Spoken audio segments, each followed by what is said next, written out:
চট্টগ্রামের নবনির্মিত নতুন আরেকটি পর্যটন কেন্দ্র, যার অবস্থান চট্টগ্রাম কর্ণফুলী নদীর গা ঘেঁষে শাহ আমানত সেতুর একদম পাশেই।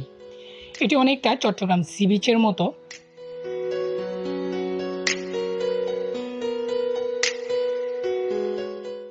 প্রতিদিন এখানে অনেক পর্যটক আসেন পরিবার কিংবা তার প্রিয় মানুষ নিয়ে সুন্দর একটি বিকেল উপভোগ করার জন্য। আপনিও চাইলে একটি সুন্দর বিকেল উপভোগ করার জন্য চলে আসতে পারেন এই নতুন পর্যটন কেন্দ্রে। শাহ আমানত সেতু কিংবা কল্পলক আবাসিক থেকে 20 টাকা রিক্সা ভাড়া করে চলে আসতে পারেন এই জায়গায়। I'm floating through outer space. I'm lost and I can't find a way.